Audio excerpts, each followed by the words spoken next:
Alhamdulillah wa salatu wa salam ala rasulillah. Before we get into this week's topic, very brief recap of last week's topic, because alhamdulillah, seeing a lot of faces here who weren't here last week. And as last week's topic was very technical, you'll be a bit lost if you didn't. So how many people didn't attend last week? Just raise your hands.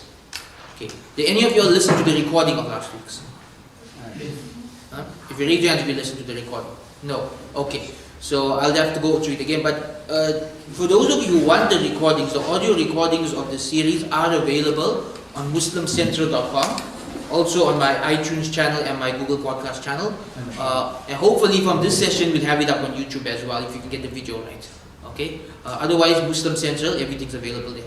So last week we spoke about Usul al-Fiqh, an introduction to the topic. Can someone tell me briefly in one sentence what is Usul al-Fiqh? Let's see who remembers. In one sentence, what is Usul al-Fiqh? Principles of what? Understanding of the principles. Yeah, it's the principles that the ulama use for working out fiqh rulings, right? Usul al-Fiqh simply means the methodology and principles of ulama to work out fiqh. Fiqh isn't just something where someone looks at the hadith and comes up with an idea, or someone makes something off the top of their head. There's a methodology to it, and that's what we are studying over these 6 weeks. We are studying the methodology of how to derive fiqh. Very important point I mentioned last week, I have to repeat it for those who are new. By the end of the 6 weeks, you will not be able to make your own fiqh rulings. This is a crash course, this is a introduction, right? You literally need years of study before you get to that level, as we will see now with the history of fiqh. So last week, very briefly, we went through the basic terminology.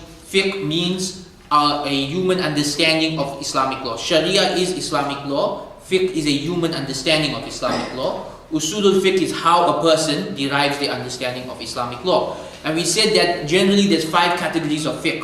When a scholar is doing fiqh, what they're doing is they're trying to to put something into one of 5 categories. That's what fiqh is. Someone brings something to you to say, is this halal or haram? Right? That's basically what they're asking you. So you have one of 5 answers. Right? It's either wajib, it's compulsory, it's mustahab, it's recommended, it's halal, it's makruh, it's disliked, or it's haram. And by the way, the first 4 categories together all actually are halal, including makruh. Right? Makruh is a subcategory of halal. Right? So that's the other main terms we spoke about. The other terms that we discussed, inshallah, we'll come to them over the next few weeks in more detail. But we went through the basic usul al-fiqh in terms of the definition, Quran, Sunnah, consensus of the scholars, which is called ijma' in the Arabic language, qiyas, which is the logical deduction from a scholar, and urf, local culture. Right? And we're going to do a lecture on each of these. So next week we will discuss Quran and Sunnah and how they play a role in fiqh. The week after that we will look at the consensus and qiyas, logical deduction, and how they play a role in fiqh. And in the 5th week we will look at urf. Urf is the local culture, and how local culture is an important principle of fiqh, particularly in the Hanafi madhab. So this week we're taking a break from the technical stuff to look at the history, right? And normally when I teach the history of fiqh, I spend 5 months teaching it. Today I'm going to attempt something completely different, which is doing the entire 5 months in 1 hour, right? So just a disclaimer, I'm going to make a lot of broad, sweeping statements about entire centuries. Because you cannot discuss 1,400 years of history in 1 hour without making broad statements. So I may say for 400 years the ulama did this. And you say, but I know a certain alim who lived in that era who never did it. Yes, that's true. But we don't have time to go into all the details, so we're going to take this in a very broad manner. Now, why do we need to know the history? Because number one, most Muslims don't know what a madhab is, or where it came from, or how it came about, and so we are confused about it. As soon as you study the history, it all makes sense. It all makes sense. Right? Number 2, people don't understand why are there differences of opinion. Every day I get this question from young people. Why can't we all just have one madhab? Why can't we all just have the same opinion? When you study the history, you understand why. It's just not humanly possible. Right? It's just not humanly possible for everybody to have the same conclusion on every issue. That's just not the way Allah made us. right? So the history will clarify these things and also clarify the importance of the usul. So I'm going to break this down very quickly into about 5 or 6 eras, right? 6 eras. Generally, the book I use breaks it down into 4 eras: revelation, development, flowering, and stagnation. I'm adding 2 more from my side because just to make it a bit more nuanced, we break it down into 6 eras. We're going to start off revelation, the Prophet's time, what happened with fiqh then. Development, the first 100 years of our history, the Khulafa Rashidin and the Umayyad time, what happened with fiqh then. The flowering phase, the early Abbasid era. The expansion phase, the late Abbasid era. The stagnation and decline phase, the late Abbasid era and the Ottoman era. And then finally, the modern era, which is the attempts at revival. So this sounds confusing right now, but once we go through the history, you understand what I'm talking about. Basically, anything in history goes through ups and downs, right? Anything that rises, it goes down and then it goes up again. So the same thing happened with fiqh. Fiqh went up, it reached a peak, it started going down, and now we're trying to take it back up again. And that's what you're going to see through this history. So again, we're doing this very quickly. It's literally 5 months of teachings condensed into 1 hour. So I'm going to very quickly go through the revelation and development phase.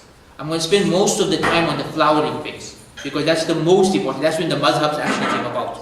So we're going to spend the majority of the lecture on the flowering phase. But the first 2 phases, we will go through them very quickly.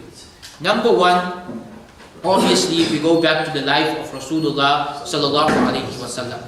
In the time of the Prophet sallallahu alaihi wasallam, fiqh wasn't needed much. Who can tell me why? Why was fiqh not needed in the time of the Prophet sallallahu alaihi wasallam? He was there, right? 2 people are fighting over whether their pants should be above their ankle or not. What do? Go and ask him, right? Now after he passes away, it gets more complicated. One person's bringing one narration, someone saying no, I heard him say something else, someone else saying no, he didn't mean that, he meant this. Now the differences come about, right? But while he's alive, not much difference of opinion. Why? Because he's there. Ask him, he'll clarify, right? So 2 main things happen in this period. Over 23 years, the Quran is revealed and the Prophet ﷺ explains it and presents the details of it. That is called the Sunnah, and the Sunnah is recorded in the Hadiths, right? Hadith means a narration in which we get information about the Sunnah. So the Quran is revealed and the Prophet ﷺ explains the Quran. So the Quran tells us to pray. The Prophet ﷺ showed us how to pray, when to pray, how many rakats, what are the movements, what to say. That is all found where? In the Hadith. The reality is the majority of fiqh comes from Hadith, not Quran. Majority of fiqh comes from Hadith because the Prophet ﷺ explained the details of it, right? During the time of the Prophet ﷺ, we do see examples of ijtihad. And again, for those who are new, who weren't here last week, ijtihad simply means a scholar trying to figure out the correct ruling. So we see this primarily with Abu Bakr, with Umar, also with a few of the others, like some of the scholars who the Prophet ﷺ sent to distant lands to do dawah, like Mus'ab ibn Umair when he sent him to Medina, and the scholars he sent to Yemen and to other parts of the world. We do see examples of ijtihad. For example, when the Prophet ﷺ got the prisoners of the Battle of Badr, right? He asked Abu Bakr and Umar, what should we do with the prisoners? So Abu Bakr gave one opinion, Umar gave the complete opposite opinion.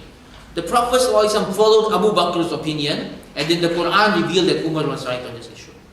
So already we see Abu Bakr and Umar, the Prophet ﷺ is doing what? He's training them in ijtihad.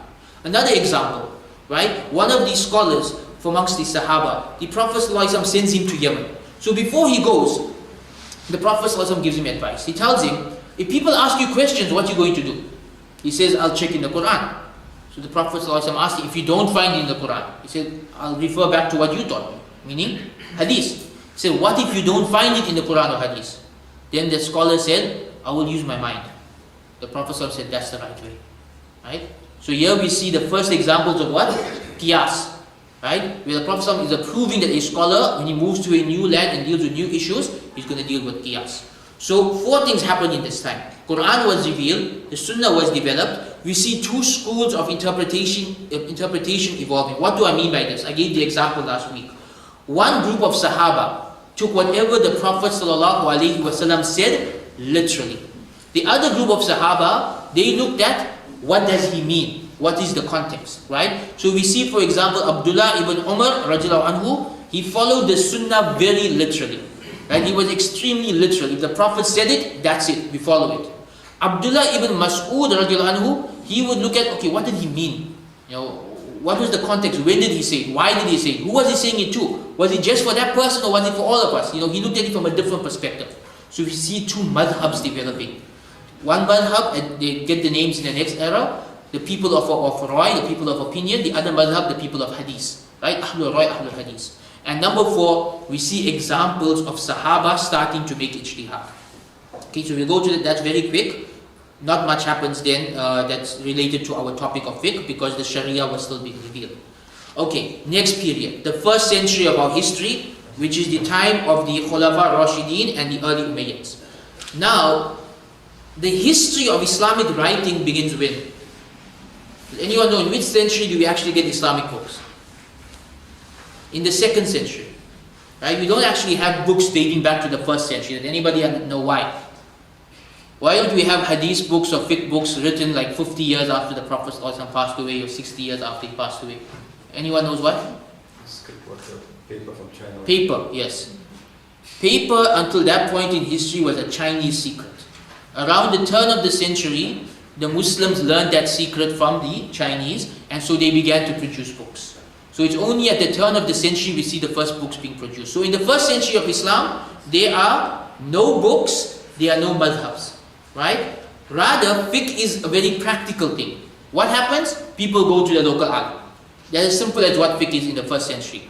Right? You're living in Kufa, you go to the masjid, you see one sheikh sitting in the masjid, you go ask him your questions. You're living in Damascus, you see someone sitting in the masjid, one sheikh, you go and ask him your questions. It's a very practical thing. There's no madhab, there's no books, there's no schools of thought. It's just one old man sitting in the masjid, or could be young too, and you walk up to him and you ask him your questions. Right? So, every generation in this 100 years had their ulama. In the 1st generation, we have Abdullah ibn Abbas, Aisha binti Abi Bakr, Abu Huraira, Abdullah ibn Amr ibn al-As, Abdullah ibn Umar ibn al-Khattab. We have all of these ulama in the 1st generation. 2nd generation, we have Hassan al-Basri, we have Aisha binti Talha, we have Umar ibn Abdul Aziz, we have many scholars. Now the 3rd generation is when fiqh really develops. So we'll come to that in the next phase. So in this phase, there's 2 different trends developing in 2 different parts of the Muslim world. In the Hijaz, anyone know what's the Hijaz? Makkah and Medina and the surrounding areas, right? They were called the Hijaz until the current kingdom took over and slapped their family name on it, right? But before that it was the Hijaz, right? So the Hijaz, Makkah and Medina and the surrounding areas, and in Syria, the ulama are moving more towards a Ahlul Hadith approach. Meaning, the ulama in those areas preferred to just follow what the Hadith says. Meanwhile, in Iraq, the ulama of that area, like Ibrahim al-Nakhai and from the Sahaba Abdullah ibn Mas'ud, they are moving more towards the Ahlul Rai approach, which is using their opinion. Why? 2 reasons. Number 1, there's more hadiths available in the Hijaz and Syria. There's less hadiths available in Iraq. Number 2, in Iraq there are a lot of Shia and other Khawarij and other groups, and they are the ones narrating the hadiths. So the ulama growing up in that area and studying that area, they're more skeptical about whether the hadiths in the area are authentic or not. So they relied less on hadiths in the ulama in the Hijaz and Syria. So now we have 2, we can say 2 madhabs developing, right? One part of the world, they're taking a more rational approach. The other part of the world, they're taking a more textual approach. Now we come to the main part of our history. And the bulk of today's presentation, we'll slow down on the bulk of today's presentations on this part of our history. The early Abbasid era, late Umayyad era, which is the 2nd and 3rd century of our history. This is the main part of our history. For those of you who don't know, the 2nd and 3rd century of Islamic history was the golden age of fiqh, the golden age of hadith, the golden age of science, the golden age of technology, the golden age of culture, of language, of philosophy, of everything in the Muslim world. At this point in time, we have the Umayyads ruling over Spain, and Spain becomes the most dominant civilization in Europe. And the Abbasids ruling over the rest of the Muslim world, and it becomes really the main civilization in the world, the global superpower. Right? So this is the golden age. And so in the golden age of Islam, this is when the madhabs develop. This is when the books of fiqh are written. This is when the books of hadith are written. This is when really scholarship blossoms. That's why we call it the flowering phase. It blossoms. Whatever was growing in the first 100 years, now we see the fruit of it in this period. So, what we see happening in the Abbasid era is that many scholars are now starting to write and to develop their usul, their methodologies. And these scholars, they're developing a following. So like nowadays, a lot of people have this problem with the idea of celebrity scholars. Right? They say, hey, so many people are following that mufti or that Maulana, he's got too many fans. Naturally, in every era, there are ulama that have more fans than others. Right? So you can say Imam Abu Hanifa, Imam Malik, they were the celebrity scholars of this era. Meaning, there'll be one sheikh sitting in the masjid teaching, he'll have 10 or 20 students. Imam Abu Hanifa comes to the masjid, 10,000 people come for his lecture. Right? So they are like the celebrity scholars of this era. Why? Their intellect, the depth of their knowledge, their piety, right? The ability to deal with the problems of their time. All of this put together, this makes them people who people flock towards, people want to follow. So, during this time, we see the first fiqh and usulul fiqh books written. Right? The first fiqh book, the oldest fiqh book that we have is the Muwatta of Imam Malik. Imam Malik, third generation Muslim, right? He writes the Muwatta. Now, many of us know the Muwatta as a book of hadith, right? Reality is, it's a book of fiqh which contains hadith. If you look at the system that the Muwatta is written in, the chapter headings, the explanations, the quotations from other ulama, it's a book of fiqh. But it relies primarily on hadith. So it's both hadith and fiqh. He was in Medina. Yes. Right, he was in Medina, and that's a land with a lot of hadith. So naturally his fiqh contains a lot of hadith. Around the same time, his student, Imam al-Shafi'i, right? So Imam al-Shafi'i is Imam Malik's student. He writes the first Usulul Fiqh book, Al-Risala. And this book is so brilliant. I read this book recently. And what really struck me about this book was the methodology in which he wrote it.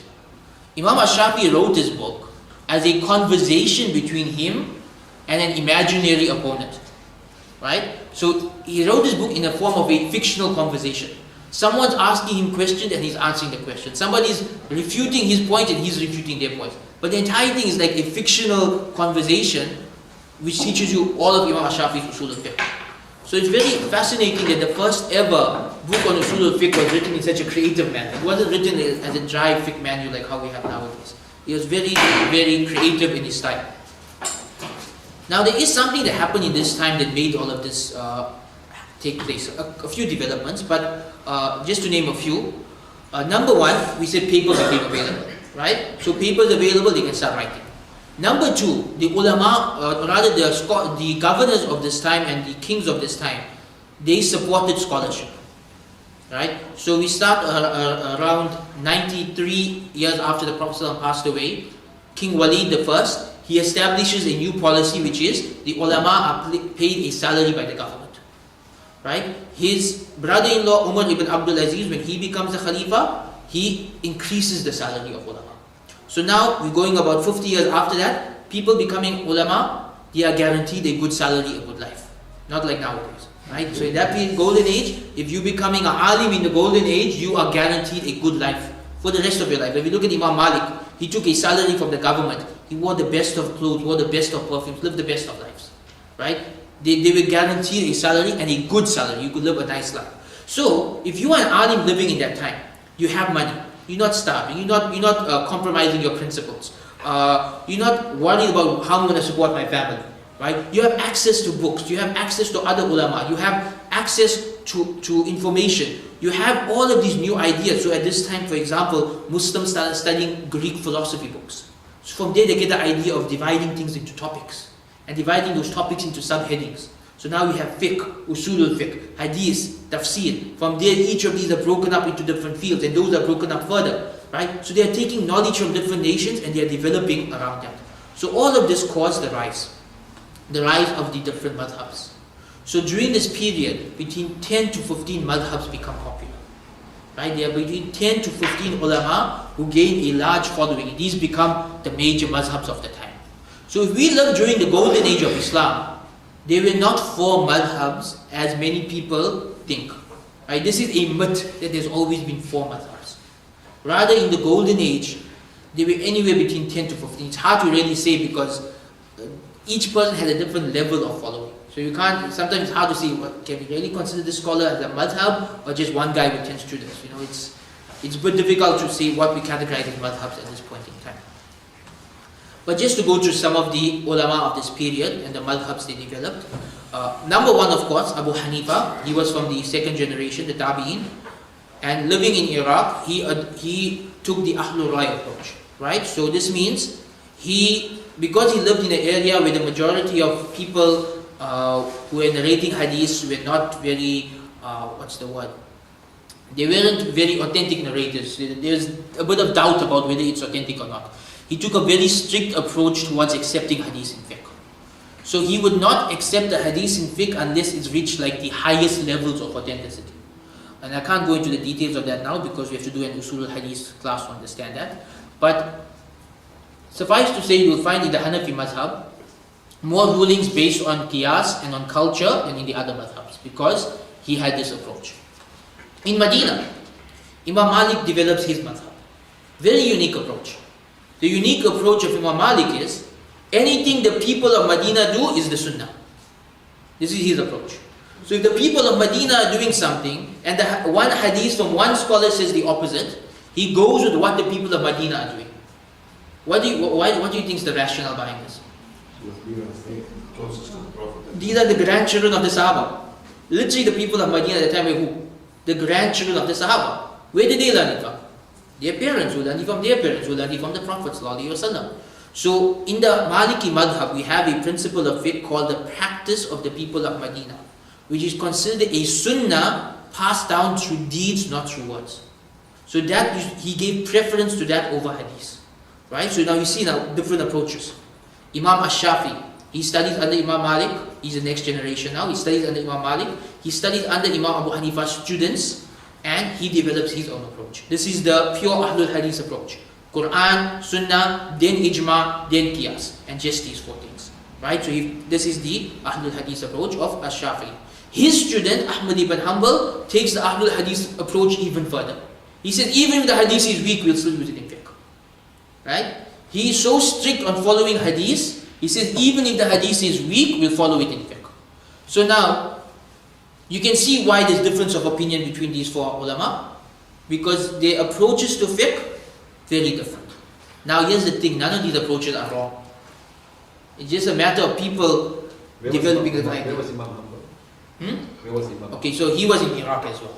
Right? So most of them were in Iraq. Yeah, most of them. Only Imam Malik. Imam Malik is from Medina. Imam Shafi, he traveled a lot. Right? So he was in Medina, then he was in Egypt, then he was in Iraq. He was all over the place. He was a traveler. Right? More madhabs. Well, one of the teachers of Imam Abu Hanifa, Imam Jafar al-Sadiq. Yes, Jafar al-Sadiq. He was a Shia Imam as well. He wasn't Shia in the sense that we understand today. He was Shia politically. Pardon? He was, the Shias consider him the Imam. Yeah. But at the time when he was alive, Shiism wasn't the theology it is today. It was more a political movement. It was a madhab. Yeah, it was a political movement at that time. And I'm actually going to mention one of the Shia madhabs now as well. The I think, Jafri. I'm not talking about the Jafri one, but I'm going to talk about another one that came up during this time. Right? But pretty simply, Jafar al-Sadiq was a scholar of Ahlul Sunnah wal Jama'ah. He was a descendant of the Prophet ﷺ. He was Shia in politics. What do we mean by Shia in politics? We mean at that time, some people felt the Umayyads deserved the Khilafat. Other people said no, the Prophet's family deserved the Khilafat. So this is political. It's nothing to do with what we believe about the individual or what we believe about people having certain divine rights. This is a matter of politics. So the Shia theology hadn't developed by then? Not by then, no. This came centuries later. Much after that? Yes, this came after that. Right? So who gave the foundation of the Shia theology? Well, we'll come to that later. Okay. Before I move any further, let's save the questions for the end. Okay, because it disturbs my chain of thought. So again, if you have questions, write it down. At the end, we have half an hour just for Q&A, inshallah. Okay, the next madhab. Now the next two madhabs go in complete opposite directions. I call this, and I don't mean in a bad way, I just mean in terms of how they took it. Extreme Ahlul Hadith, and again, not using the word extreme in a bad way, and extreme Ahlul Ra. Extreme Ahlul Hadith, we have Dawud al-Zahiri. Al-Zahiri means the literalist. So people of his time called him Dawud the literalist, because he took everything in the Quran and Hadith literally. And he rejected Qiyas as a source of fiqh. So he's like, we're going to follow the Hadith to the word. Right? To such an extent that, for example, the Hadith that says that if a woman is asked for her consent in marriage, her silence is her consent. So he said she has to stay silent, she can't say anything. If she says yes, it means no. This is how literally he took the hadith. Right? So this is literalism. Opposite direction, we have the so-called Shia madhab. I don't really regard them as Shia, but most people do. The Zaydis. Right? So Zayd ibn Ali, he's one of the descendants of Rasulullah sallallahu alaihi wasallam. He has his own madhab. And by the way, this madhab still exists today. Many people think only 4 madhabs exist today. The Zaydis still exist in Yemen. This madhab is still followed right till today in Yemen. Right? So again, those who think only 4 madhabs existed, wrong. Those people who think only 4 madhabs exist now, still wrong. Zaydis still exist today. Right? This is a madhab that still exists in Yemen. They went complete Ahlul Rai, meaning they considered human intellect a source of Islamic law. Now what's the difference between qiyas and human intellect? Anyone knows? What's the difference between qiyas and human intellect? We said Abu Hanifa made qiyas, but Imam Zayd saying human intellect is the source. Qiyas is analogy. Based on? Based on practice before. Yes, based on Quran and Hadith. Yes. So basically, qiyas is using your intellect, but you are restricting it to principles taken from Quran and Hadith. While intellect by itself means, whatever the alim thinks is right. So this is the opposite direction. This madhab still exists. Other madhabs, Sufyan al-Thawri, Abu Lays, al-Tabari, al-Bukhari, all of these ulama at that time had their own fiqh and their own following. Right? So all of these ulama, like Imam al-Bukhari, again a myth. Some people say Imam Bukhari followed the Shafi'i madhab. He did not. He made his own fiqh rulings. There are issues where Imam Bukhari had a completely different opinion from all 4 madhabs. For example, touching the Quran without wudu. All 4 madhabs say haram. Imam Bukhari said halal. So which madhab is he following? None. He's an independent mujtahid. He's an independent scholar with his own students and his own following. So all of this goes on in the flowering phase. Many madhabs develop, and as you can see, they're developing different understandings of fiqh. Why? Because they have different approaches to fiqh. So all of these are pious individuals. All of these people, remember, when it comes to differences of opinion amongst the ulama, don't judge a person's piety for it. These are all pious and sincere scholars. They just have different approaches. One takes something literally, one takes it figuratively, but they're all sincerely trying to follow the Quran and Sunnah. And that's why all of the approaches are acceptable. Right, so what happens now? The expansion phase. Now this isn't found in the book that I used, but I added on my own side.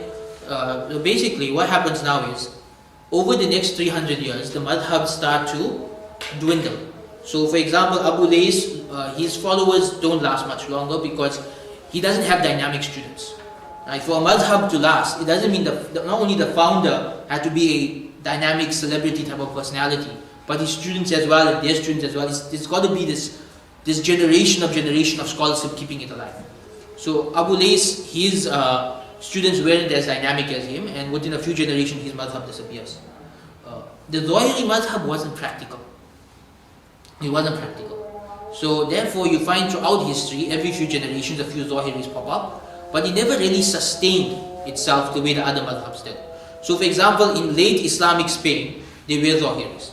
Right? In fact, at one point the rulers of Spain were Zahiris themselves. But it like comes and goes. Just recently I met someone on Twitter who identifies as a Zahiri. Right? So he's coming back now. Some people want to do this method. But it's not practical because when new issues pop up, if you don't make qiyas, how do you deal with it? Right? So literalism is something that came and went. So now what happens in this era? The ulama of this era, they stop making their own usul. Instead they pick from the previous scholars' usul. So one alim will say, you know what, I like Abu Hanifa's method, I'll be a Hanafi. Another alim will say, I like Imam Malik's method, I'll be Maliki. Someone else says, I like Dawood's method, I'll be a Zahiri. Right? So they're choosing their usul based on the scholars whose method makes most sense to them. Right? So this is what's going on in this era. Notice, they are not blindly following their scholar. They are not, for example, someone who becomes a Hanafi in this point in time, as an alim, not talking about the average Muslim, an alim at this time, who is Hanafi, is not following every opinion of Abu Hanifa. Rather, he is using the usul of Abu Hanifa to formulate his own opinions. Right? We see the same with all of the other madhabs. So here's an example from each madhab. During the expansion phase, the Hanbali madhab produces Ibn Taymiyyah. Right? Ibn Taymiyyah, a lot of Hanbali fiqh comes from him. And his opinions are very different from Ahmad ibn Hanbal in many issues, but he follows the same usul. The Maliki madhab, we have Ibn Arabi, we have Al-Qurtubi, we have many others, and they differ with Imam Malik on many issues, but they follow his usul. In the Shafi madhab, we have Al-Ghazali, Imam Al-Ghazali, Imam Al-Nawawi, and they differed with Imam Al-Shafi on many issues, right? So, for example, Imam Al-Shafi believed that music is not permissible. Imam Ghazali believed it is permissible. He's using the same usul, he's using the Shafi usul, but he's coming to a different conclusion, right? The Hanafi madhab, we have At-Tahawi, right? Abu Ja'far At-Tahawi, who writes the first Aqidah book. So Aqidah was written much later in all the other fields. It only starts to develop in this era. So, for example, if you look at At-Tahawi, he was Hanafi, but he would raise his hands before and after ruku. Why? Because using Abu Hanifa's usul and analyzing the hadiths of his time, he came to a different conclusion than Abu Hanifa. But he's still known right to today by all Hanafis as a Hanafi scholar, right? Which means even within the Hanafi madhab, this opinion exists. And in the Zahiri madhab, we have the most famous of all the scholars, even more famous than Dawud al-Zahiri himself, Ibn Hazm of Spain. Ibn Hazm is one of the most famous scholars in our history. In fiqh, he was the most literalist person you'll ever meet, right? Like I recently read through his old Usul al-Fiqh section, and I couldn't understand it because it was so literalist. I'm like, this doesn't make sense. This doesn't make sense. He was so, like he spends like 5 to 10 pages just trying to prove that no such thing as qiyas. Yet when you read his rulings, he's making qiyas, he's just not calling it qiyas. Because it's impossible to do fiqh without qiyas, right? But in other areas, he's a genius. So for example, he has this book that I read recently called The Ring of the Dove, that's the translation. And it's a book he wrote for fun, which is basically a collection of love stories that happened in Spain during his lifetime. And the book should have an age restriction because he gets very descriptive and very, let's just say, Muslims at the time weren't as conservative as we are. So an alim at that time had no problem writing a book that was very descriptive of the love stories of his time. And then he wrote books on philosophy and books on a variety of other subjects. So brilliant alim. So now again, we're going through the eras. We had the madhabs develop. Now the madhabs in the next era are what? They are guidelines. Right? This is the important point. They are guidelines. They are the usul. The ulama of these eras, they choose these usul, but they are not expected to just follow the scholar in every ruling. So for example, in the Shafi'i madhab, Imam al-Shafi'i said that growing a beard is wajib, right? And that shaving the beard is haram. Imam al-Nawawi said it's makruh. Different conclusions in the same madhab, right? So this is happening now. Sorry, what period was that in terms of centuries? Essentially, we're looking now at the 4th, 5th and 6th century. Yeah, right? 300 plus. Say about 300 years. That's Between, and again, I'm using very broad. Obviously, like Ibn Taymiyyah came much later, right? And Imam Tahawi came much earlier. But I'm just like, we're doing it very broadly today. Moving on from there. Now we come to the part of our history. In any subject, I don't like this part of our history. Whether I'm teaching about science or hadith or anything, the stagnation and decline part of our history. So every nation rises and falls. And this ummah fell twice. Who knows what those two occasions are? When the ummah fell. When it went downhill and then it collapsed. Twice. Mongols and World War I. Mongols and World War I. Mark these two occasions. These two occasions, Mongols one, they recovered a century later with the Mamluks and the Ottomans. World War I, we still haven't recovered. We're still at the bottom. Right?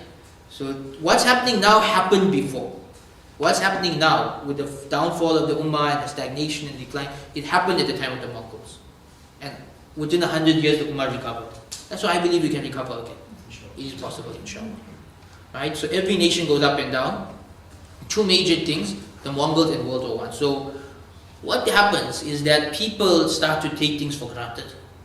And they stop, they stop making an effort. You can say this happens to every nation, right? We believe it's happening to America right now, right? They go up, and then the stagnation and decline begins, and then what happens? Collapse. Right? Every nation. So this happened to the Ummah in the Abbasid era. It happened in the Ottoman era. The Abbasid era, they started going down. They started losing power. People stopped really taking things seriously. People start falling into more sins. The scholarship starts to decline as well. The quality of the ulama produced starts to decline as well. And before you know it, the Mongols come in. Genghis Khan himself saying, Allah is sending me to punish you for your sins. And the people are so sinful, they believe in it, and they're sitting there letting their heads get chopped off. because they know what sins they're committing, right? And it looks like Qiyam. It was so bad that the ulama who lived during this period, they honestly believed that the Mongols were Yajuj and Majuj. They thought this is the end of the world. Yajuj and Majuj broke through the wall of China. They're coming for us, they're killing everyone, the world's going to end. Right? But it didn't. And just like that, many Muslims, they think the world's going to end. It could not, only Allah knows. We don't live our life with a world end mentality. So the Mongols happened. And they took thousands of Islamic books and destroyed them. There are many books in our heritage which are extinct, they don't exist anymore because of the Mongol invasion. Right? Very, very important books of fiqh are destroyed completely. We don't know. We don't know anything about these books. Sometimes we know their names. We know them because later scholars said this book, I got information from it. We can't find that book. Destroyed. World War I again. So what happens? The Ummah rises up after the Mongol invasions with the Mamluks in Egypt, the Ottomans in Turkey. And again, I'm going through this very quickly. Already running out of time. But they rise up again. The Ottomans go through their golden age in the time of Suleiman the Magnificent. And then they start their decline. The Ottoman decline, same thing happens again. Scholarship levels decline, technology declines, culture declines, economics decline. The Ottomans now become like the weak link in Europe. And this is very important. While the Ottoman decline is happening, what's happening in the other parts of the world? The Renaissance, the Industrial Revolution, all of this is going on. So, during our golden age, Europe were, to be blunt, barbarians. Europe was a barbarian land. Right? They looked up to the Muslim civilization. Now, as the Ottoman Empire is going down, what's happening in Europe? They becoming the dominant powers of the world. Right? And then the colonizing of the Muslim lands begin. And it all comes to a head where? World War I. The collapse of the Ottoman Empire, the division of the Muslim world into many states, and that's where we are today. So what happens in fiqh during this period?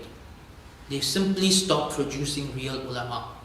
Here and there, you'll find one. Here and there, the way I look at it historically, I think out of every generation, you'll find 2 or 3 alims who are like really like the alims of the past. But now the ulama are like, they just start following. They basically memorize the books of the elders and teach those books to their students. Memorize, teach, memorize, teach. But if you ask them to explain, they can't. Right? Now there is a logical reason for what happens next. What happens next is called the closing of the doors of ijtihad, and it's right till today very controversial. So what happens during this period is a lot of ulama say, we don't need ijtihad anymore. The doors are closed. The question is, did they close it permanently or can we open it again? Right? That's the big problem that causes debates right till today. So why did they close it? I'm trying to put this into perspective for you. Basically, imagine if you will, for like 500 years, nothing important happens. The culture doesn't change, politics don't change, technology doesn't change, and whatever is happening happened 500 years before. Whatever people come to ask you, you can find it in the books. So ulama living during that period, they're like, there's nothing left for us to do. We can just teach the books to others. Right? There is nothing new, because there literally was a period in our history where there was nothing new. You could literally just learn a book, pass it on, and that's all people needed to know. Right? So what you'll find is the books during this period normally focused on explaining the older books. There's nothing left to do. So you'll find, for example, a book of fiqh, then you'll find explanation of that book of fiqh, then you'll find explanation of the explanation of that book of fiqh, then you'll find summary of the explanation of the explanation of that book of fiqh, then the summary of the summary of the explanation, because people are bored. That's all. Honestly, when I study this period, I just think, ulama were bored, they had to write something.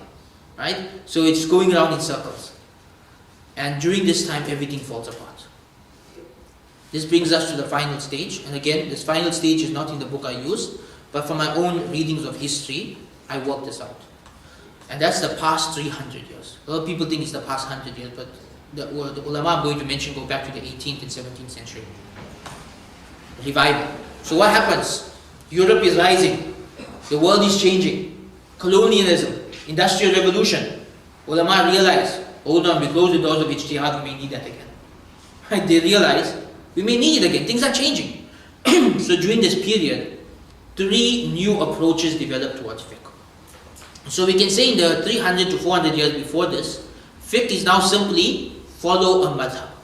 Right? But now the British are invading, they're taking over Muslim lands, they have better technology, new things are coming about. What do we say about coffee? What do we say about the printing press? What do we say about all these things? Ijtihad is needed again. Now ulama take 4 approaches. Approach number 1, our forefathers follow the madhab, we're following the madhab. Right, that's approach number 1. Approach number 2, Shah Waliullah Ad-Dihlawi of India.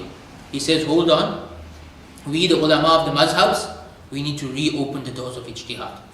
Because new issues are coming up. Who's going to deal with these new issues? The ulama have to make ijtihad again. Right? So he writes entire books about the importance of ijtihad and the goals of the Sharia and Usul al-Fiqh, and he tries to motivate the ulama of India to start making ijtihad. Right? Meanwhile, in Yemen, Ash-Shawkani, studying from a Zaydi madhab, says, oh, no, we don't need these madhabs anymore. This is his approach. It's like, we don't need these madhabs anymore, let's go directly to Quran and Sunnah. Right? So he calls for abandoning of madhabs and just make ijtihad on your own. Right? Number 3. Sorry about that. Let's go back. Right? Number 3. In Egypt. Egypt gets colonized. One of the first Muslim countries to get colonized. The ulama in Egypt now, Muhammad Abdul, his student Rashad Vida, they're like, we have to catch up with the rest of the world. So they're like, we need to open the doors of ijtihad, but we need to interpret Islam in a modern way. This is their mentality. We need to interpret the Islam in the modern way. In this we see the birth of the modernist movement. Right? So now we have 4 different approaches. And guess what? This hasn't been solved. Right till today, all 4 approaches are around. Right till today, you're going to find all 4 approaches. So this developed about 3 centuries ago, and it still exists till today. Before I conclude, I just want to mention one quotation from one of my favorite books that beautifully summarizes this history in 1 paragraph. And I apologize if the writing's a bit small. You can listen to me say it instead. This book is from The Road to Makkah by Muhammad Asad. Muhammad Asad, a famous convert to Islam, he wrote a beautiful autobiography called The Road to Mecca. It's one of my favorite books I've ever read. Like, anyone asks me for a book to read, I give them this book. It's beautiful. It's really, really beautiful. But my favorite passage in this entire book, he goes to Al-Azhar University in Egypt and he meets one of the ulama. And this alim tells him the following. Listen to this. He says, and he points to the other ulama, and he says, do you see those scholars over there? They are like sacred cows in India, which I am told eat up all the paper they find in the streets. Yes, they gobble up all the printed pages from books that have been written centuries ago, but they do not digest them. They no longer think for themselves. They read and repeat, read and repeat. And the students who listen to them learn only to read and repeat, generation after generation. This is the conversation between an alim in Egypt and a convert 50 years ago.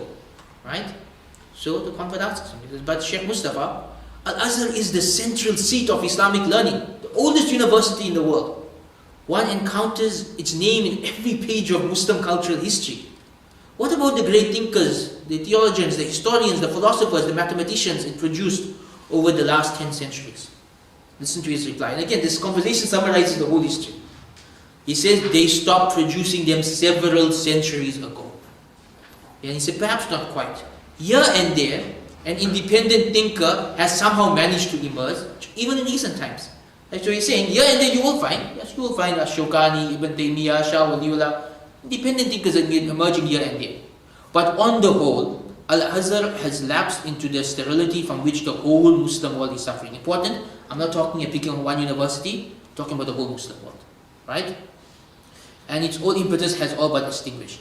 Those ancient Islamic thinkers whom you have mentioned would never have dreamt that after so many centuries, their thoughts, instead of being continued and developed, would only be repeated over and over again.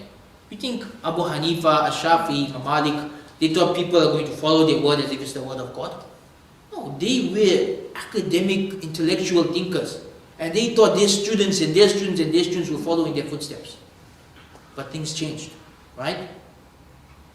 So he said, you think that this would happen? That people would just memorize their thoughts and they repeat it over and over again as if it was ultimate and infallible truths. And that's how people are nowadays. You know, if they read that a certain alim said something, they take it as if Allah said it. And this is the problem. He says, if there is to be any change for the better, thinking must be encouraged instead of present thought imitation. This conversation summarizes where we are today. It really summarizes it beautifully. And really, if you haven't read this book, please read it. It's a very beautiful story. So that brings us full circle. Where are we today? Where we are today is we are divided. Simple as that. We are divided into 4 camps. Number 1, the traditionalists. Those are those who say, we have our madhab, we stick to it, we follow it, no ijtihad, nothing. Just follow the madhab. And that's the majority. Number 2, we have the non-conformists. These are the ones who say we don't need madhabs. Just make your own ijtihad. Like 300 years ago, Ashokani, recent century, Al-Albani. Right? Albani, who started the Salafi movement, he is from this camp. The Ahl Hadith movement of India also fall into this camp. Number 3, we have the modernists. The modernists say abandon the madhabs. Change Islam to suit the times.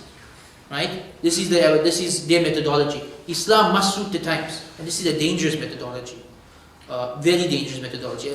I mean, I respect the alims I listed here, Muhammad Abdu and Rashad Rida, great thinkers of their time, but the methodology they started, today, it's out of control. Today it's completely out of control, venturing towards kufr. I mean, nowadays we have modernists saying that homosexuality is halal, and zina is halal, and alcohol is halal. They're just changing everything. I don't think they would have approved of that, but that's the methodology they started and what's led to 200 years later. Right? And finally we have the reformers. And the reformers, they say we need the madhabs. Madhabs are important. They give us usul, they make it easy to learn things like salah, wudu, they give the community something to unite behind, but the ulama need to make ijtihad. This is the difference. The reformers say, follow madhab, but the ulama at least need to be intellectuals. They need to be able to solve the problems of their time. They need to make ijtihad. So Shah Waliullah was the one who started this. He wrote about it in Hujjatullah al-Baligha, and many alims after him followed in his footsteps. In the previous century, perhaps the best example of this was the great Maliki scholar Ibn Ashur. Right? He wrote a great book on the goals of the Sharia, and he really revolutionized how we do ijtihad in our times. Nowadays, many ulama fall into this category around the world, even if they don't think they fall into this category. Right? Like Mufti Taqi Usmani. I don't think he considers what he did. I don't think he considers it to be ijtihad, but really in the field of Islamic economics and Islamic banking, he is the main mujtahid of our times. Right? He's the man who basically revolutionized that field. So this is where we are. We're stuck. We are unable to unite on a position to take. And this unity is causing a lot of problems, a lot of infighting, a lot of clashes. Reality is, I don't think this will be solved until one method starts to produce actual results. Then the average person, oh, that method is working, let's follow that. Right? For now, we remain stuck. Wherever you go in the Muslim world, you will find traditionalists, you will find non-conformists, you will find modernists, you will find reformers. You will find all 4 types. Right? My personal position is the last one. Reformation. Which simply means, let people follow their madhabs. Nothing wrong with it. Right? But the ulama that study in these institutes need to become mujtahids at some point. At least some of them, at least the A+ students should become mujtahids. Right? I mean, someone's passing an alim course with D's and C's, we don't want him making ijtihad. Right? But at least take your most intellectual students and raise them to the level where they can deal with the problems of our time. Because why did they close the doors of ijtihad? Because nothing new was popping up. There's no need for it. Nowadays, every day something new is popping up. Just last week, Doctor brought up AI. Right? That's something new. We have to make ijtihad to figure out whether we have to make ijtihad to figure out whether an AI can make ijtihad. Just figuring that out itself is ijtihad. Like every day, people come up with new things. You know, if I fly to another country and back in one day, am I a musafir? Right? You think the madhabs answer that? Never imagine that. Right? They never imagine that. Right? All kinds of things we need it today, but we still need the madhabs. Why?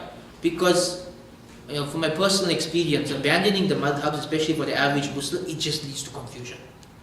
It leads to confusion. I mean, how many Muslims have the time to study all the Usul al-Fiqh and read through Sahih Bukhari and read through all the books of fiqh? Ulama can do that. But the average Muslim should follow, I think we should go back to the method of the first few generations, which is, ulama should be intellectuals.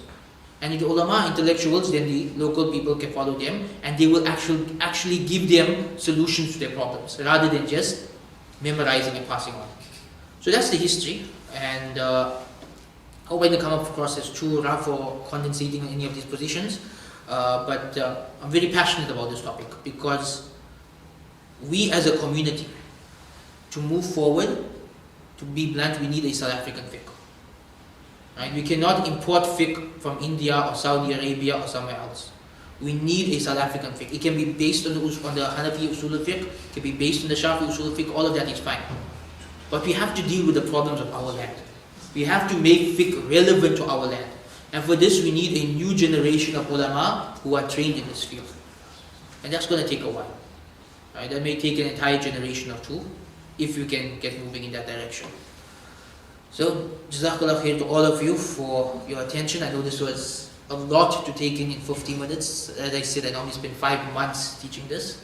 Trying to summarize the 50 minutes. I don't know how good job I did in that time. But we open the floor to Q&A now for the next half an hour or so. Again, raise your hands and I'll take questions, one this way, one that side. So, any questions or anything from this past history, or any of these things mentioned on the slides, you can raise your hands now and we'll deal with your questions. Yes? Can we have a copy of the slides? Sure, Muhammad will organize the copies for you. Right? Ibn Rushd wrote Bidayat al-Mujtahid, which is a compendium of all the different madhabs. Yes. And the fiqh rulings on all the different madhabs, which is quite sort of easily accessible to most people. Yeah. And it gives you the level of dalil for all the different aspects of fiqh. Wouldn't that be relevant today? It would be, but not for solving new issues. No, not for solving new issues. Talking about the old But issues. many Yeah, of the it's old possible. issues, for an example, he will give you the strongest hadith on a particular aspect. Yeah, but here's the thing. Strongest hadith according to who? Because what you're going to find, if you go deep into hadith, you'll come across a hadith which it's strong according to the Shafi madhab, but not strong enough according to the Hanafi madhab. It's strong according to one scholar, but it's weak according to another scholar. Right? So it gets technical. So it could be strong according to Ibn Rushd, but it might not be strong according to Ibn Hajar. Understand what I'm saying? The sciences can be technical. So these issues are not that easily. So if they were, we'd have just one madhab. To be that simple. You know, a lot of times younger students tell me, teach me the strongest opinion on every issue. And I tell them, if it's that simple, we wouldn't have differences of opinion. So the point I'm trying to make is that not only have the doors of ijtihad been closed, but also the doors of taqlid. Yes. So, but people like Ibn Rushd have opened the doors of taqlid. They've actually got a choice between the different madhabs. Okay, but now choosing between madhabs, again, I myself choose between madhabs, right? Just to be clear. I follow Hanafi Usul al-Fiqh, but I praise Salah Hanbali method because I found the hadiths to be strong on that issue. But it's very technical. I don't recommend it for everybody because, let me give you some of my experience, right? 10 years ago, I spent 2 months in India living in the Ahl Hadith community. And are you familiar with the Ahl Hadith methodology on fiqh? The Ahl Hadith believe that madhabs are a bid'ah, an innovation. This is their methodology. So everybody must just follow Quran and Hadith. So when I was living there, I'll meet people who don't know Arabic, who don't know Usul al-Fiqh. They'll pick up a hadith, they'll read it, and they'll make their own conclusion from the hadith, and their conclusion will be completely wrong. But they are convinced, I'm not following you, you're an alim, I'm following the hadith. Right? And they came up with bizarre rulings. So my point is, this is a field that requires a lot of study. If you want to do that, you need to study Usul al-Fiqh, you need to study Arabic, you need to study Maqas, you need to choose your Usul al-Fiqh first. Are you following Malik's method, Hanafi method, Zahiri method? And then using that, you have to analyze everything. It takes years of study. It's not just, for example, one of the guys I met, he told me, Jummah on a Friday is wajib. It's in Sahih Bukhari. And he's right, it's in Sahih Bukhari. Right? In Sahih Bukhari, there's a hadith that says, Ghusl on Jummah is wajib. Right? Ghusl on Jummah is wajib. This is in Sahih Bukhari. Is Ghusl on Jummah wajib according to any madhab? Anyone knows? No madhab says that. Even though the hadith is in Sahih Bukhari. Why? Because there's another hadith in other hadith books that abrogates it. Where the Prophet ﷺ says, I used to make your bath on a Friday, but now whoever wants to bath should bath, whoever wants to make wudu should make wudu. So that hadith abrogates the other hadith. How many people know both hadiths exist? You'll have to do an in-depth research to figure it out, right? So that method is good, but with the pre-study to go into, not just jumping headlong. It's like someone diving into the deep end before learning how to swim. That's why Usul al-Fiqh comes first before we go there. Yes? You have a question? This side someone has a question? Okay, doctor? I'm coming back to, you spoke about a South African fiqh. Yeah. And given the politics in the Muslim world and the freedom of religion and association, ability to set up Darul Ulooms, Islamic universities, Yeah. I know you haven't studied in our local, or the methodology in our local Darul Ulooms, but to the best of your knowledge, are the processes by which students are taught in the local Darul Ulooms conducive to giving, germinating that seed of trying to develop, I won't even go and say lateral thinking, maybe that's a bit too far, but just the ability to start looking at things differently. Okay, so my history of studies, I spent 7 years in a local Darul Uloom. I thought you just went. Yeah, I did. I spent 7 years, I graduated as a Maulana, and then I went and did a bachelor's in Islamic studies and headed in a different direction. So I did do that first. So I have done both, and I can compare both systems. And having studied India, I can tell you straight, the way it's taught in our country, no. It's strictly traditionalist. It is exactly what the other Sheikh was saying. You learn the book, you memorize the book, you teach the book. Right? To such an extent that last week I opened up a book I studied when I was 15 years old in the Darul Uloom. And I started reading that book, I'm like, this is such a brilliant intellectual book.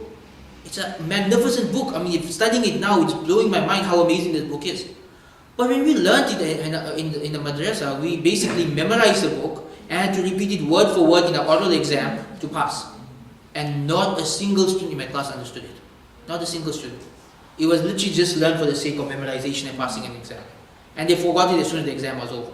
Now going back and rereading it as an adult, I'm like, this is a book that can solve problems of our time. If it is taught in a proper manner, if it's taught to the right people in the right manner. So, we need a new method of teaching. Now there are Darul Ulooms in the world that do teach in the right method. A good example would be Nadwatul Ulama in India. Right? Their methodology is brilliant. They are training ulama on this level. Honestly, many of the ulama I met who graduated from there on this level. And that's because their founders are influenced by Shawwal ulama. Their founders are influenced by Shawwal ulama, right? They are also, for example, in many other countries like that. But it's the exception, not the norm. Right? The norm is that you taught something, you memorize it, you pass it on, you don't question it. And that's problematic because, you see, what's being passed as the madhabs today are fatwas generated in India 300 or 200 years ago. So a fatwa passed in India 200 years ago saying it's haram for a woman to go to school. We have people saying it today. Why? Because it's in the book. Whatever is in the book, you have to follow. Well, that alim passed it for that time, for that culture, in that situation, for a reason. Maybe it made sense then. Colonization was happening, the school was using to brainwash women, so he didn't want a woman going to that school. In a different culture, a different time, a different place, we can't just take a fatwa from that book and follow it. Right? We have to rethink it in terms of our time and our place. So, that's an issue. We, as a community, I think the first step would be to open a whole new series of madrasas or Darul Ulooms, right? Or at least one university that teaches in this manner. Because otherwise we're not going to produce ulama on that level. Right? Either that or get all our ulama to attend this class and try and convince them to change their mind. Any other questions? How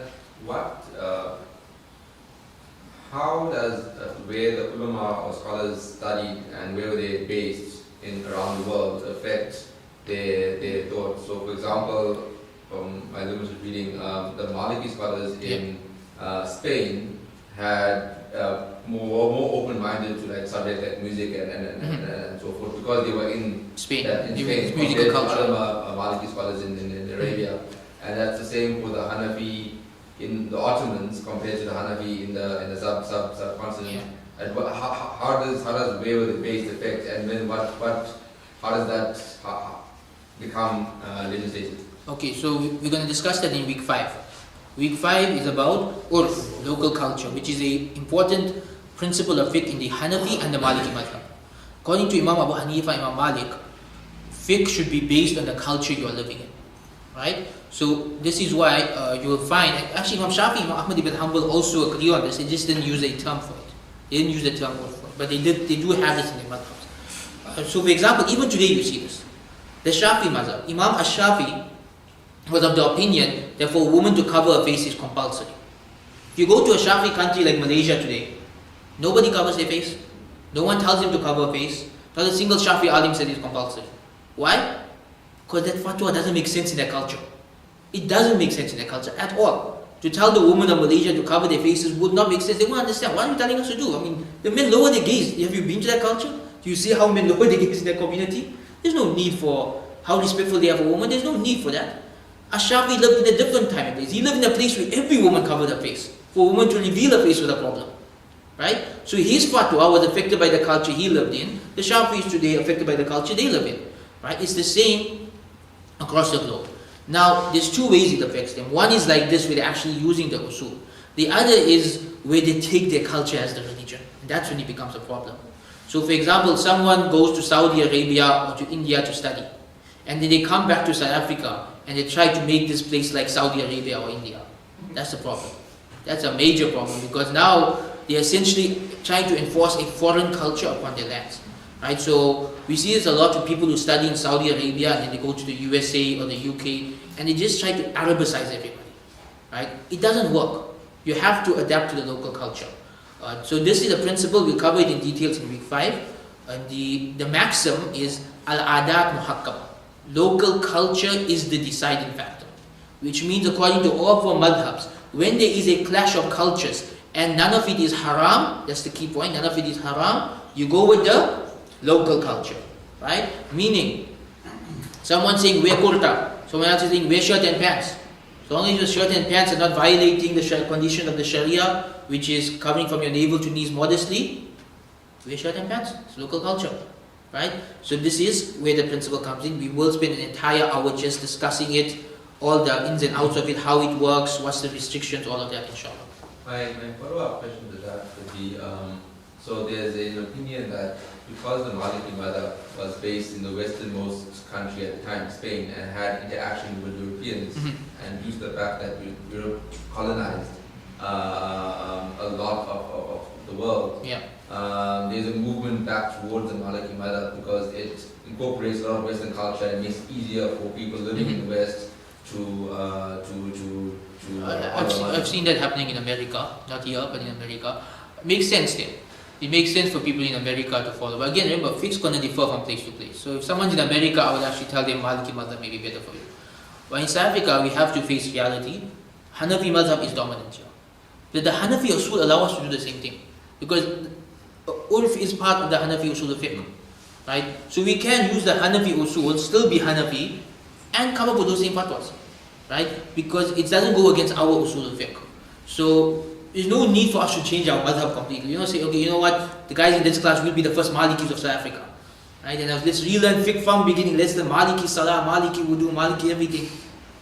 Let's stick with what we can go, and let's go forward this way, that we use our usul to reform these issues. Right? Like you gave a very good example, the issue of music. Music in the Hanafi madhab. Did the Turkish Hanafis have a problem with it?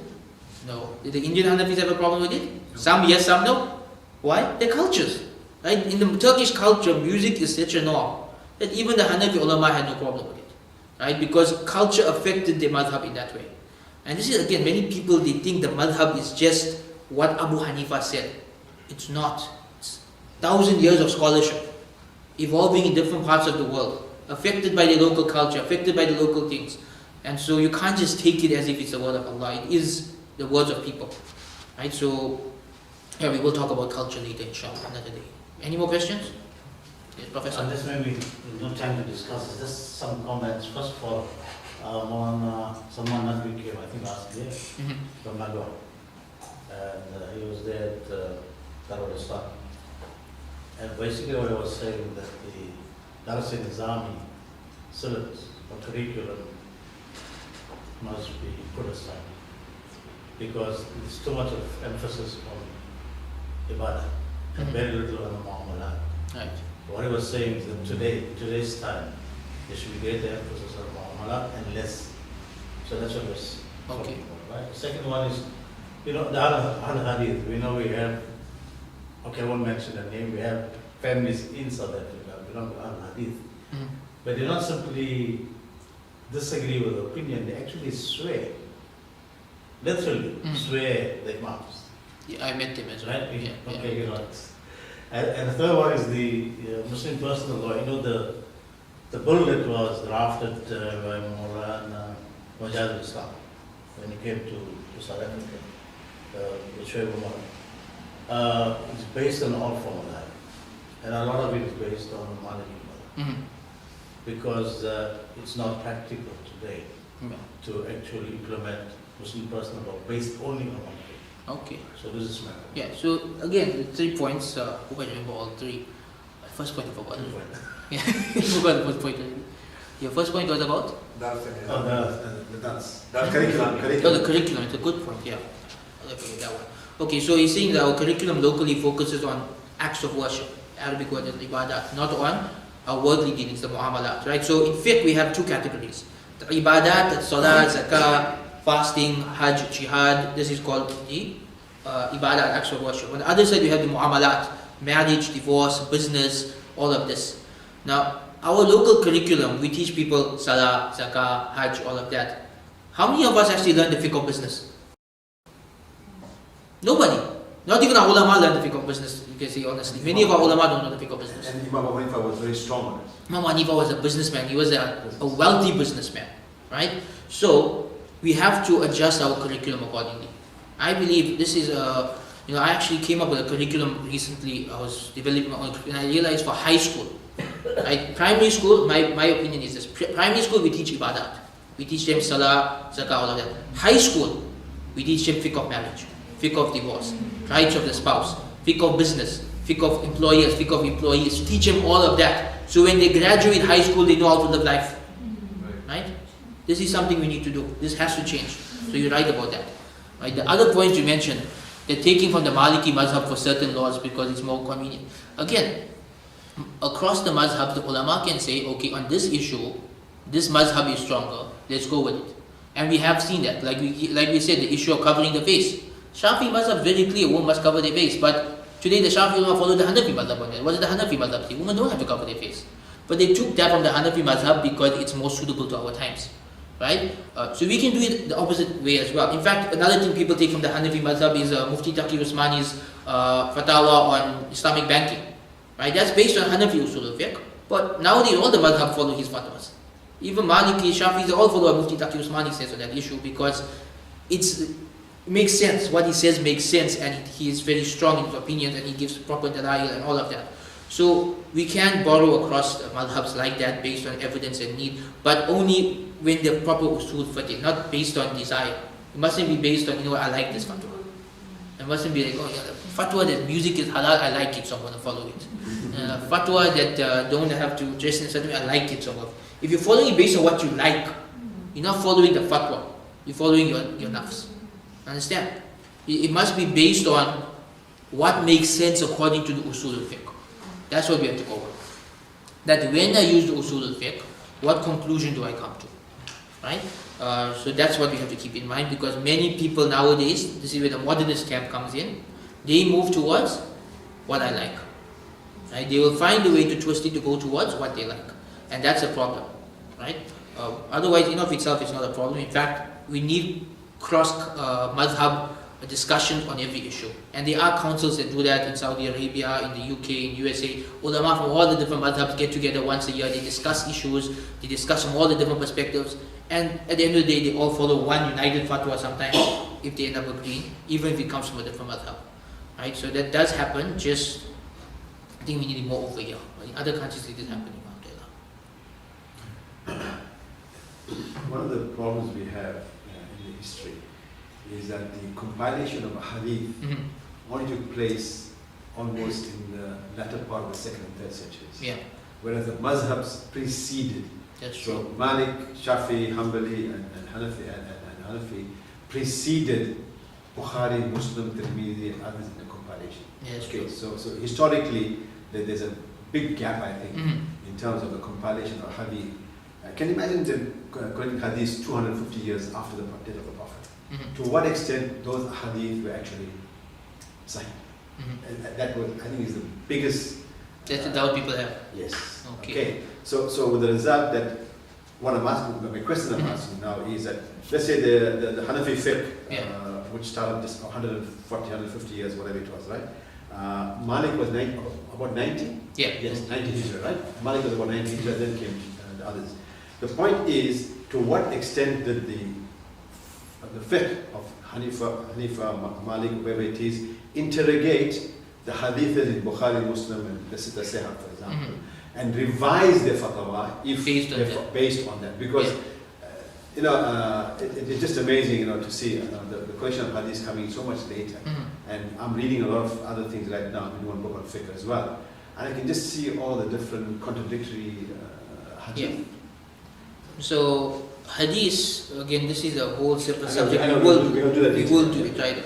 Just for those of you who want a quick answer on the spot in terms of something to read Jonathan Brown's book on hadith. Hadith in the medieval and modern world, Muhammad's legacy in the medieval and modern world. I'm actually reading it at the moment again.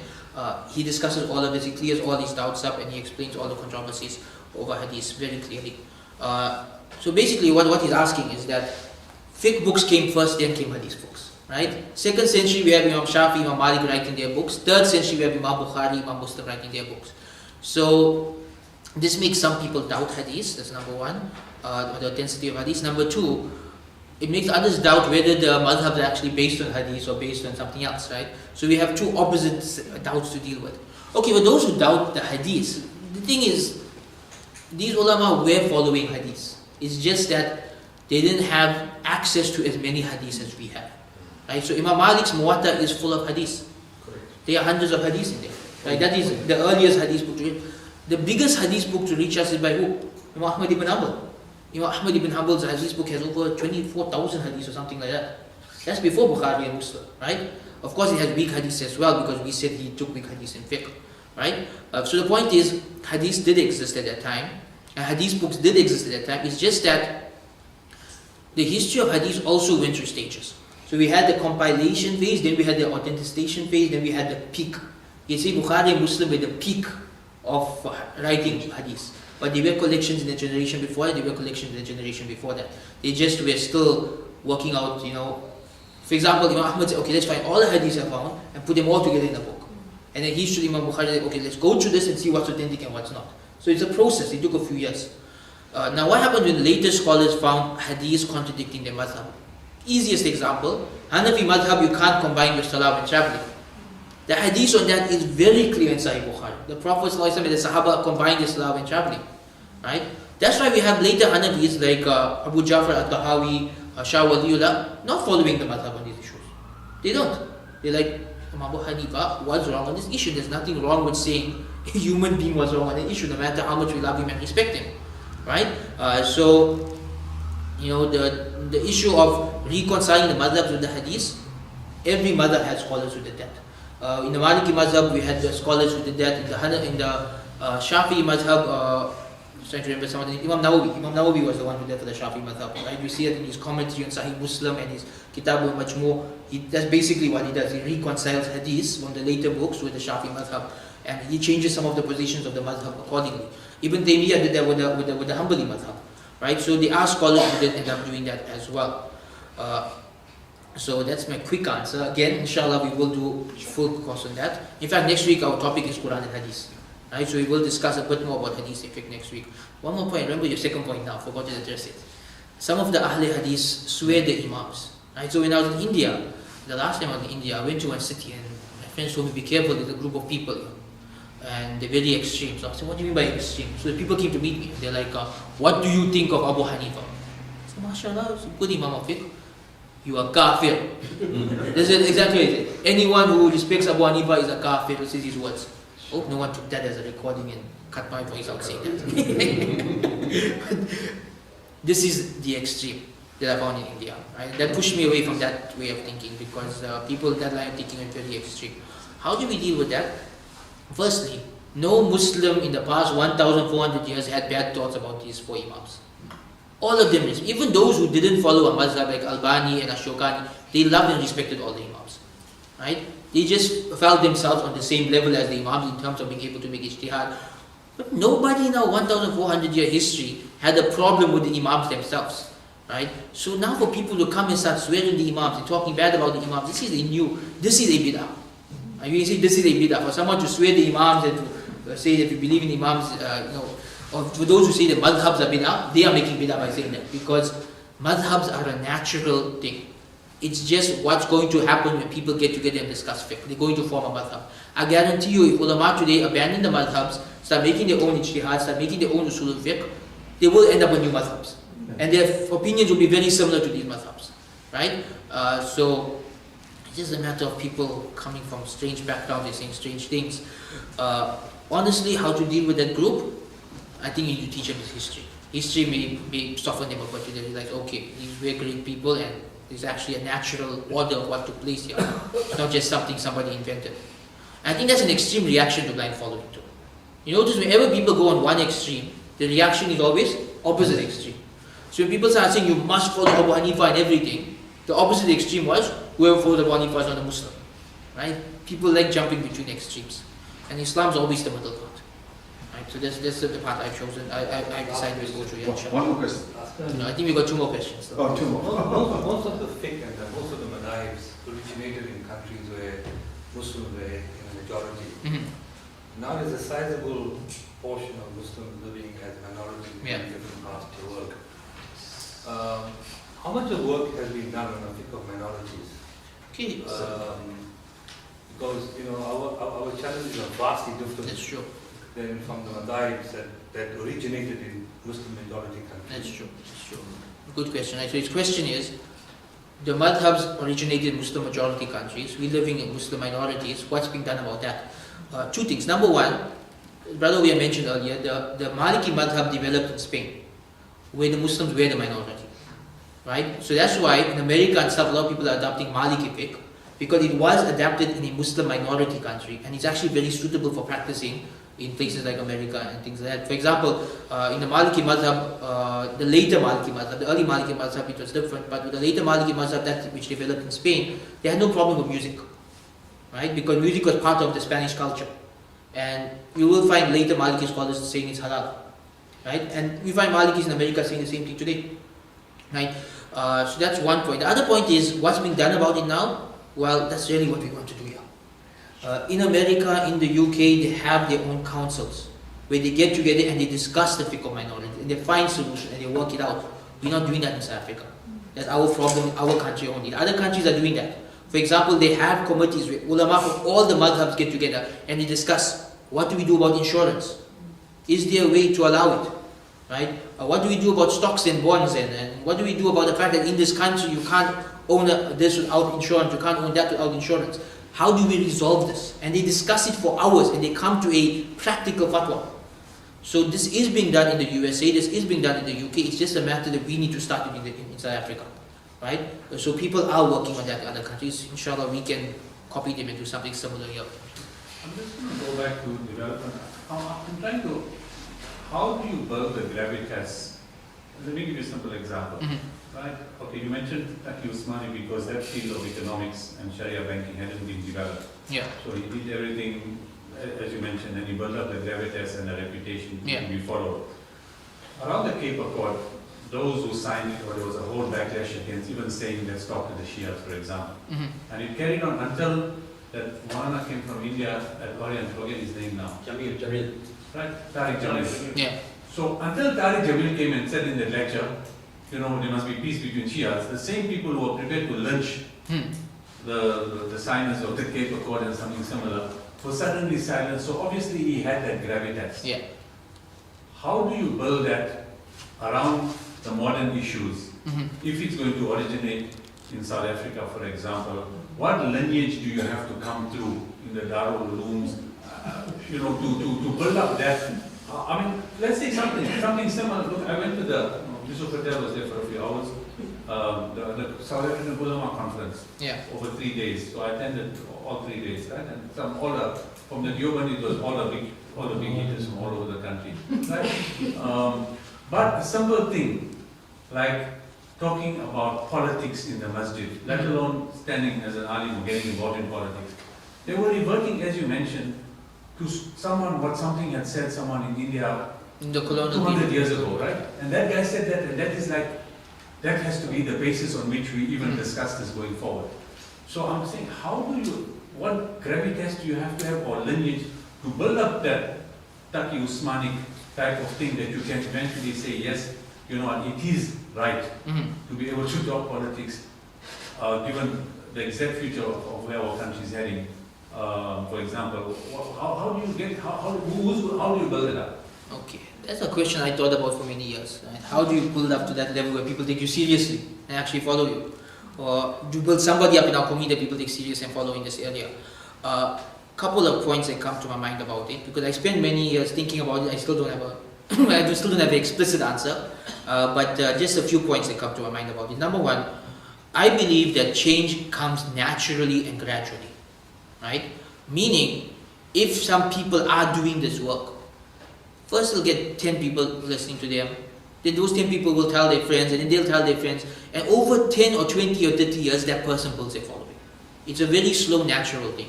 The second thing is that, you said that Mufti Taqi Usmani has this, so he didn't always have this. When I was studying, in the same school of thought that he's called the leader of it, when I was reading the 500 most influential Muslims in the world book, number 1 for 2020 is Mufti Taqi Usmani, and he's listed as the leader of the Deobandi movement. When I was studying in the Deobandi Institute, our teachers told us, don't listen to Taqi Usmani, he's secretly a Salafi. That's what they used to tell us. 20 years later, he's the leader of the movement. Why? He stuck to his guns. This is my position, this is what I believe, here's the evidence, prove me wrong. And over time, over 20 years, people grew to respect him. Right? And now he is who he is in his community. So people need to take a stand, people need to prove what they believe in, and you need to work slowly from the ground up. Change comes from the ground up. What will happen is that if somebody is doing this work, they will start off with a few students, then those students will grow in number, and their students may teach other students. Within 100 years, things will change. And by the way, as a history student, I can tell you, anytime I found change like this in our history, it took 100 to 200 years. Not something that happens in our lifetime. It's not something that today we come up with the idea and tomorrow suddenly the whole country is changed. Change is slow and gradual, yes? Just building on that also, I have to say that, alhamdulillah, I enjoyed this, but I'm quite disappointed that at 35 years old, I'm one of the youngest in the room. And I think for that change to come about, we need more young people to come about. And a lot of forum members here, you guys were in your 30s, 20s when you started this. So, and I know you've tried. I know you've tried to build that same momentum that you guys had that time ago with the youth. But maybe we're not finding that fire. So when you find those ideas, please share it with us so we can. Yeah. I don't know. This is my biggest concern every time I come to teach anywhere. Is I look around and I hope you see people in their 20s, right? So all my uncles here with the grey hair, I love you all. But when I see your faces, I get disappointed. I get disappointed because I'm like, why is his son not here or his grandson not here? Where's the next generation? Right? Because what's going to happen? We're losing the next generation. We're not losing them to traditionalists or to non-conformists. We're losing them to atheism. We're losing them to kufr, right? And if we can't get them in here to teach them, we're going to lose them completely. So we have to work out some strategy to get them here. Say you're grounded, punishment, you come for one lesson, and maybe they'll fall in love with that one lesson and they'll stick for the rest of their life. I know what it is, but we've got to get the guys in here somewhere. Tell the guys girls are here or something, whatever it is, just get people to sit for one lesson. No, it just Sorry, Ibrahim.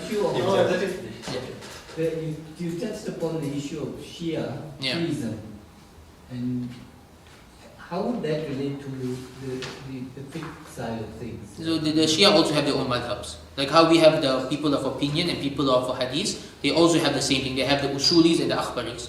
So the Usulis are like their people of opinion in fiqh, and the Akhbaris are their people of hadith in fiqh, who follow the hadith of their imams. So they also have different madhabs with the same differences, the same problems, the same 4 categories today. That today you have Shias who are traditionalists, Shias who are modernists, Shias who are reformers. The same history is happening parallel in their communities as happening in our community. It's just that they have different madhabs and different usul al-fiqh.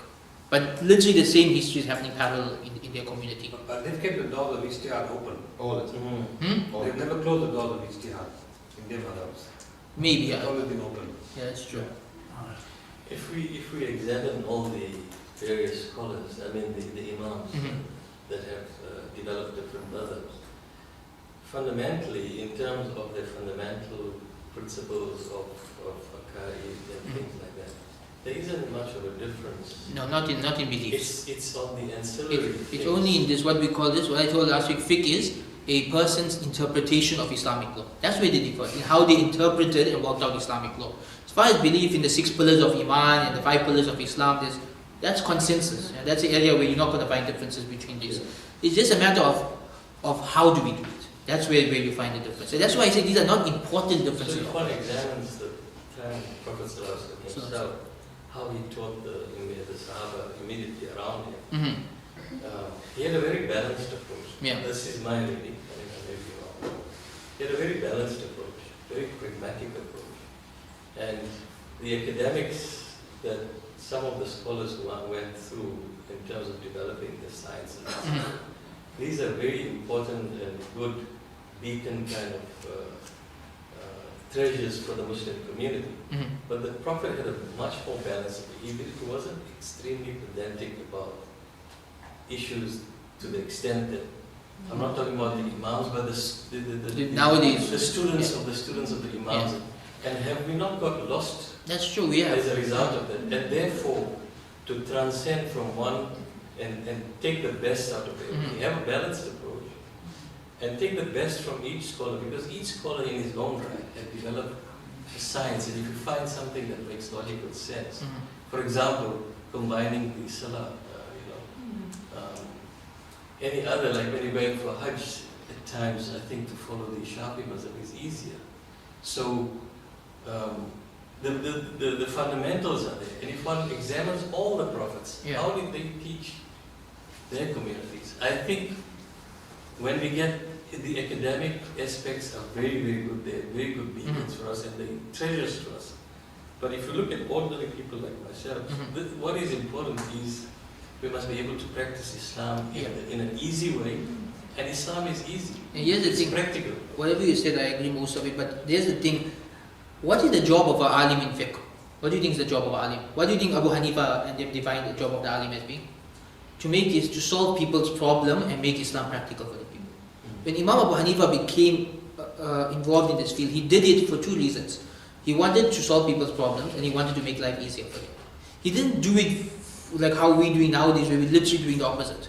Right? We're taking his opinions as if it's the word of Allah. No. An alim's job is, listen, this is my community, this is their problems, how can I solve it? How can I find a balanced middle path for them? So, again, the problem comes down to creating a new generation of ulama who actually do that. Right? Until then, people have to probably follow ulama from other countries. They can't find someone in their community who does this. Right? But the point about just going to the madhabs and taking without the usul al-fiqh is very hard to do. Because, as I said, sometimes you may read a hadith in one way, but you're not aware of another hadith that abrogates it. Or not, like the Prophet may have said something in the beginning part of his life and something else in the later part of his life. You're reading what he said in the beginning of his life and you're not aware of what he said later on in his life. Or how the Sahaba understood it. Right? So that's why Usul al-Fiqh is important. It gives us that balance. And next week we will discuss that. Next week I'm going to show you how each of the madhabs approach hadith. And also, like for example, the madhabs don't consider every hadith to be revelation. They did not. They broke it down. Certain things the Prophet said is revelation. Certain things were culture. Certain things were his personal opinions. Certain things were just a fatwa for an individual. Now who's going to break that down? Ulama have to do that. Ibn Ashur did an excellent job of that. In fact, I'll go through his division next week. He broke it down into 12 types of hadith. We'll go to that next week. And then you'll see just what a deep field this is and why we have to have proper usul al-fiqh to do it. But yeah, time's up. In the context